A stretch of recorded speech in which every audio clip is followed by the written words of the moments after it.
नोरमा group, जो सोचता है वो करता है। आपके अपने सपनों का आशियाना। दिल्ली जीत के फौरन बाद प्रधानमंत्री नरेंद्र मोदी की अमेरिका यात्रा है और अमेरिका यात्रा से प्रधानमंत्री 13 फरवरी को वापस लौटेंगे और उनके वापस लौटने के बाद बहुत सारी चीज़ें बदलने वाली है, कई बड़े फैसले लेने वाले हैं। इस बीच आपको बता दें कि दिल्ली में भारतीय जनता पार्टी की शानदार जीत के बाद अब जेपी नड्डा ने अमित शाह को ग्रीन सिग्नल दे दिया है और ग्रीन सिग्नल मिलने ही अमित शाह की एंट्री एक बार फिर से हो गई है। देश भर की राजनीति में अमित शाह को लेकर के कहा यह जाता है कि उनकी रणनीति और उनका काम करने का तरीका सबको पसंद आता है और भारतीय जनता पार्टी के लिए एक तरह से समझिए तो ये फायदेमंद साबित होता नज़र आ रहा है।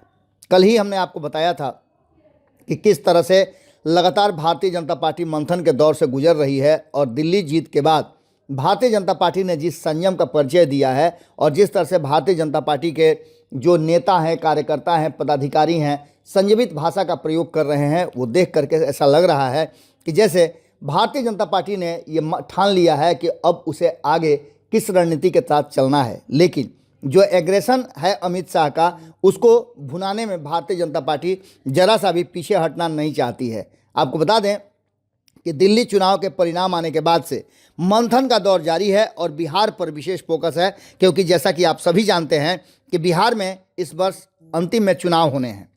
साल के अंत में होने वाले चुनाव को लेकर के भारतीय जनता पार्टी एक बार फिर से अपनी रणनीति पर काम करना शुरू कर चुकी है और इस रणनीति के तहत ही कई ऐसी चीज़ें आपने देखी होगी।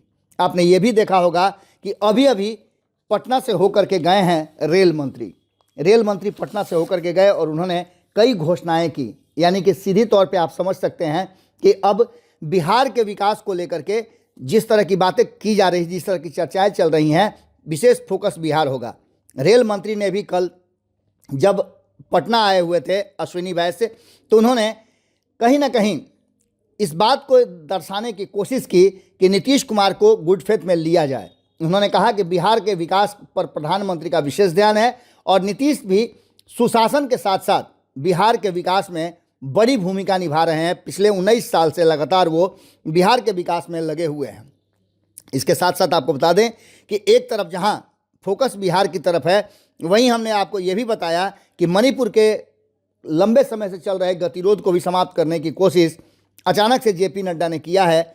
और जेपी नड्डा के मैंने बार बार कहा है कि जेपी नड्डा से इशारा मिलते ही गृह मंत्री अमित शाह एक बार फिर से अपने रॉ में आ गए हैं। प्रधानमंत्री नरेंद्र मोदी की भी सलाह निश्चित रूप से होगी और ऐसे में मणिपुर जैसे जो लंबे समय से चले आ रहे गतिरोध और किरकिरी हो रही थी भारतीय जनता पार्टी की, उसमें एक बड़ा फैसला लिया है और मणिपुर के सीएम बीरेन सिंह का त्यागपत्र लिया गया है। राज्यपाल को उन्होंने अपना त्यागपत्र सौंप दिया और उसके बाद ठीक उससे पहले आपको बता दें कि अमित शाह से वो मिल करके गए थे और ये फैसला कहा यह जा रहा है कि अमित शाह का ही होगा। इस बीच आपको बता दें कि नई दिल्ली में जिस तरह से परचम लहराया है, दिल्ली में जिस तरह से सरकार के गठन की प्रक्रिया कवायद शुरू हो गई है, चुनाव में परचम लहराने के बाद रविवार को बैठकों का दौर शुरू हो गया और अध्यक्ष जेपी नड्डा के साथ साथ केंद्रीय गृह मंत्री अमित शाह की मुलाकात हुई और पूरे दिन तक इन दोनों के बीच में लगातार बैठकों का दौर चलता रहा। मुख्यमंत्री कौन होगा, इसको लेकर के प्रवेश वर्मा रविवार को शाम नड्डा से मिलने पहुंचे थे। चुनाव में अपनी पार्टी की हार के बाद मुख्यमंत्री आतिशी ने रविवार को इस्तीफा दे दिया था, जिसके बाद उपराज्यपाल ने विधानसभा भंग करने की घोषणा भी कर दी थी। 27 वर्षों के बाद दिल्ली में सरकार बनाने जा रही है भारतीय जनता पार्टी और विधानसभा में 70 में से 48 सीटें उसे प्राप्त हुई है। नए मुख्यमंत्री और शपथ ग्रहण को लेकर के स्थिति स्पष्ट अभी तक नहीं हुई है। कहा यह जा रहा है कि प्रधानमंत्री नरेंद्र मोदी अमेरिका से लौट करके आएंगे तो शपथ ग्रहण तब कराया जाएगा। प्रधानमंत्री 13 तारीख को 10 तारीख से लेकर के 13 तारीख तक प्रधानमंत्री फ्रांस और अमेरिका की यात्रा पर रहेंगे। इस बीच आपको बता दें कि उपराज्यपाल ने विधानसभा को भंग करने की घोषणा तो कर ही दी है, आतिशी ने भी इस्तीफा दे दिया है और इसके साथ साथ आम आदमी पार्टी ने अपनी हार भी स्वीकार कर ली है। शनिवार को चुनाव परिणाम आने के बाद दिल्ली भाजपा के चुनाव प्रभारी बैजयंत जय पांडा ने कहा कि 10 दिनों में दिल्ली में नई सरकार आ जाएगी और मुख्यमंत्री मिल जाएगा। सरकार की रूपरेखा तय करने के लिए भारतीय जनता पार्टी के भीतर बैठकों का दौर जारी है और लगातार मंथन भी चल रहा है। हमने आपको बताया था चुनाव परिणाम के पहले ही कि मुख्यमंत्री की रेस में कौन कौन आगे चल रहे हैं। इसी पर मंथन चल रहा है और ये सारा फैसला अमित शाह के जिम्मे प्रधानमंत्री नरेंद्र मोदी ने छोड़ दिया है। प्रधानमंत्री नरेंद्र मोदी चुनाव तक उनका काम होता है और उसके बाद फैसले जो हैं वो अमित शाह के ऊपर छोड़ दिया जाता है कि वो कैसे आगे की रणनीति बनाते हैं। शनिवार देर रात तक प्रधानमंत्री से बातचीत के बाद नड्डा व शाह की बैठक हुई और रविवार सुबह शाह व नड्डा के बीच बैठकों का दौर जारी रहा। प्रधानमंत्री नरेंद्र मोदी, जेपी नड्डा और अमित शाह की ये बैठक काफ़ी अहम बताई जा रही है और इस बैठक में ये तय करना है कि दिल्ली का कमान किसके हाथ में दिया जाए। भारतीय जनता पार्टी का राष्ट्रीय संगठन मंत्री BL संतोष भी, चुनाव प्रभारी बैजयंत जय पांडा, प्रदेश अध्यक्ष वीरेंद्र सचदेव और सांसदों ने सभी 48 नवनिर्वाचित विधायकों के साथ बैठक की है। रविवार को विजेंद्र गुप्ता, प्रवेश वर्मा, अरविंद सिंह लवली, राजकुमार चौहान, नीरज बसोया, कैलाश गहलोत ने उपराज्यपाल से मुलाकात की। उन्होंने इसे शिष्टाचार मुलाकात बताया है और इस शिष्टाचार मुलाकात के बाद ये बातें भी अब सामने खुल करके आ रही हैं कि कहीं ना कहीं प्रधानमंत्री नरेंद्र मोदी से मंत्रणा के बाद अब अमित शाह और जेपी नड्डा इस मंथन को पूरा करेंगे और इसके बाद दिल्ली में नए मुख्यमंत्री की घोषणा होगी। कहा तो ये भी जा रहा है कि मुख्यमंत्री के साथ साथ उप मुख्यमंत्री के नाम की भी घोषणा होगी और पूरी तरह से इस बार दिल्ली में जो लंबे समय से भारतीय जनता पार्टी आरोप लगाती आ रही है आम आदमी पार्टी के ऊपर, उन सारे आरोपों का समाप्त करने की कोशिश की जाएगी। इतना ही नहीं, जो घोषणाएं और जो वादा भारतीय जनता पार्टी ने दिल्ली की जनता से किया है उसको पूरा करने के लिए भी लगातार तैयारी चलेगी। इस बीच आपको बता दें कि खास करके दिल्ली के चुनाव के बाद बिहार विशेष फोकस में है और जेपी नड्डा के और प्रधानमंत्री नरेंद्र मोदी से मंत्रणा के बाद जिस तरह से एक्शन में एक बार फिर से अमित शाह आ गए हैं, उसको देख करके ऐसा लगता है कि अब बिहार भी इससे अछूता नहीं रहेगा। कहा तो ये भी जा रहा है कि ये पूरी की पूरी स्ट्रेटजी दिल्ली जीत की अमित शाह ने बनाई थी, जिसमें प्रधानमंत्री नरेंद्र मोदी को सामने करके बिना किसी चेहरे के प्रधानमंत्री के चेहरे पर यह चुनाव लड़ा गया था और प्रधानमंत्री के इशारे पर ही ये सब कुछ चल रहा है। लेकिन सबसे बड़ी बात यह है कि बिहार में अमित शाह की एंट्री अब तक नहीं हो पाई है।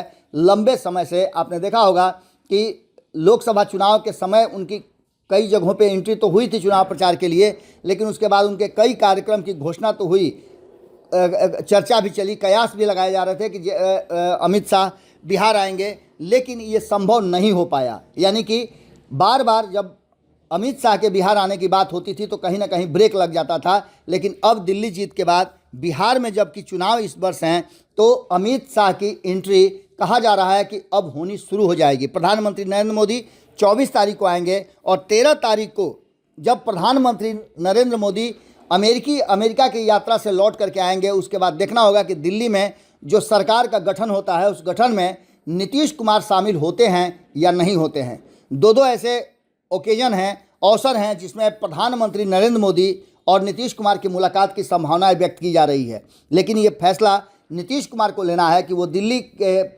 शपथ ग्रहण समारोह में जाते हैं या नहीं जाते हैं, क्योंकि 27 वर्षों के बाद कमल खिला है और ऐसी स्थिति में सभी लोगों को, सभी मुख्यमंत्रियों को जो एनडीए गठबंधन के हैं और भारतीय जनता पार्टी के हैं, उन सबको बुलाया जाएगा, जिसमें नीतीश कुमार की भी उपस्थिति संभावित बताई जा रही है। लेकिन फैसला नीतीश कुमार को लेना है। वहीं 24 तारीख को जब प्रधानमंत्री नरेंद्र मोदी आएंगे भागलपुर में, तो नीतीश कुमार उस मंच पे होते हैं कि नहीं होते हैं, ये भी अभी चर्चा का विषय बना हुआ है। देखना होगा कि क्या कुछ निकल के आता है। लेकिन एक बात तो तय मान के चलिए कि अमित शाह की अब एक बार फिर से इस बिहार की राजनीति और एनडीए की राजनीति में एंट्री हो गई है। बिहार में भी अब उनका हस्तक्षेप धीरे धीरे करके बढ़ेगा। जुड़े रहिए भारत लाइव के साथ।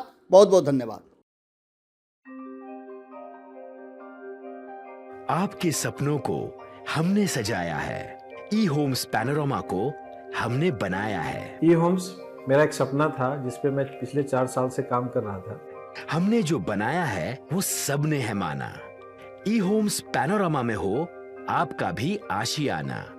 और फाइनली हमने 2021 में इस प्रोजेक्ट को लॉन्च किया। बहुत लोग अप्रिशिएट कर रहे हैं कि पूर्णिया जैसे शहर में, बिहार के, एक तो बिहार की बात करें उसमें भी पूर्णिया जैसे छोटे जगह में इस तरह का लाइफस्टाइल देना, ये सुन के हम लोगों को बहुत अच्छा लगता है। ई होम्स में हमने कुछ और भी किया है, जैसे हम जिस जगह में रह रहे हैं हमारे फैमिली सिक्योर हो, उनको सिक्योरिटी का ध्यान में रखा है। आपकी सुविधा और सुरक्षा आपके लिए खास है, ये आपका विश्वास है। इसमें आर्टिफिशियल इंटेलिजेंस का 7 लेयर सिक्योरिटी का हमने इस्तेमाल किया है। लस ग्रीन कैंपस को बनाया है, यदि हमारा बाउंड्री वाल है तो वो वर्टिकल गार्डन है। ये जितनी भी फैसिलिटी होता है एक इंटरनेशनल टाउनशिप में ई होम्स है, ये हम लोग विश्वास नहीं कर पा रहे हैं। जो भी हमारे मित्र दोस्त या जो भी हमारे बाहर के बाहर आते हैं तो हम लोगों को बहुत अच्छा सुनने को मिलता है और बहुत अच्छा क्रेडिट मिल रहा है। वो सारा हमने सिर्फ एक बिल्डिंग नहीं बनाया, हमें एक बहुत अच्छा लाइफस्टाइल दिया ई होम्स में, और मेरा एक सपना था जिसको मैं आज फुलफिल होते हुए देख पा रहा हूँ। ये आपका आवास है। ई होम्स पैनोरामा में अब आपका निवास है। E Homes Panorama, luxurious lifestyle redefined. Panorama Group, जो सोचता है वो करता है। अगर ये वीडियो पसंद आई और वह बिहार के राजनीति और बिहारियत से सरोकार रखेनी तो सब्सक्राइब बटन दबा के चैनल के सब्सक्राइब कर ली। ओजे एगो घंटी बा, ओकरा बटन दबा देला से कुल सटीक और मारक खबर रुआ मुफ्त में मिल जाई। अगर रुआ पत्रकारिता के हमनी के नया प्रयोग में सहयोग कर चाहतानी तो ज्वाइन बटन दबा दी। पेटीएम नंबर नोट कर ली 9386816700।